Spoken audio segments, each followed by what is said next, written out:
paano palitan ang tunog ng inyong ringtone at message tone sa inyong cellphone. Para once na kayo ay makakatanggap ng tawag at text message ay maiba naman ang tunog ng message tone nyo at ringtone. Kung paano palitan ito, panoorin mo lang ang video na ito. Let's go! At kung ready ka na, buksan mo lang ang settings ng inyong cellphone at kapag nasa settings na kayo, hanapin nyo lang po ang sounds and vibration. At pagkatapos ay pindutin lang natin ito. At dito na tayo sa sounds and vibration. Ang sunod natin na gagawin ay scroll up ito at hanapin ang ringtone and message tone. So dito makikita na po natin dito ang ringtone and message tone. So sila pong dalawa, ang ringtone at message tone ang ating papalitan para maiba naman ang tunog ng inyong ringtone at message tone. So ang una natin na papalitan ay ang ringtone. Pindutin lang natin ang ringtone. At nandito na po tayo sa ringtone.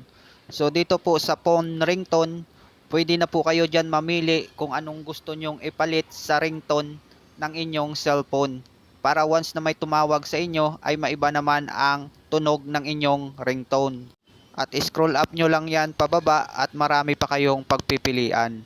So halimbawa ang playground ay subukan natin.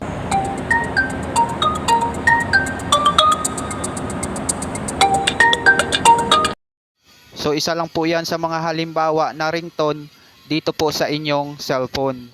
At kung wala naman kayong nagustuhan sa phone ringtone na nandyan, pwede po kayong maghanap sa inyong files na makikita po sa itaas ng inyong cellphone. Kung meron naman mga nakasave na mga kanta sa inyong files, pwede po natin yan isave sa ating ringtone. So para makapili naman tayo ng kanta na ilalagay po natin sa ating ringtone, pindutin lang po natin ang select from files. So dito sa inyong files, pwede na kayo dyan mamili kung meron kayong na-save na mga kanta na pwede nyong ilagay sa inyong ringtone. So halimbawa, ito po yung kanta na ilalagay ko sa aking ringtone.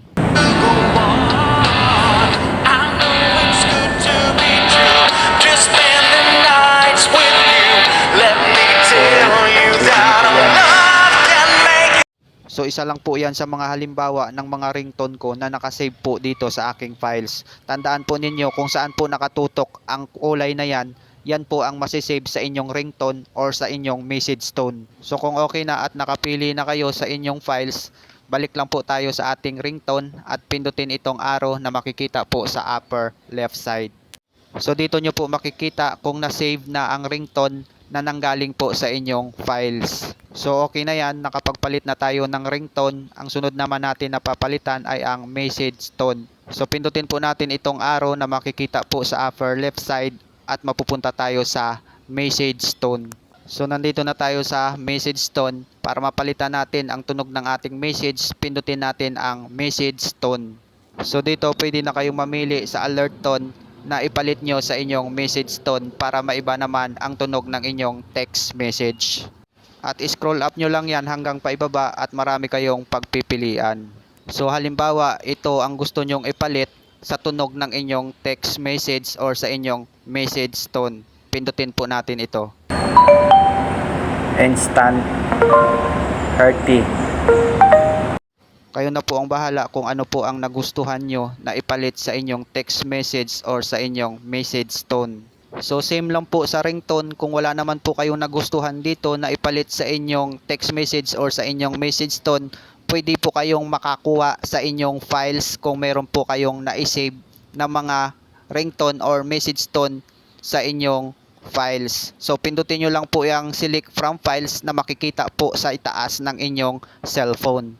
So ganun lang po kadali at kasimple kung paano po tayo magpalit ng ringtone at message tone sa ating cellphone para maiba naman ang tunog ng ating ringtone at message tone. Kung nagustuhan nyo po ang video for today, isang like, share at follow po ay masaya na ako at magkita-kita po tayo in my next video.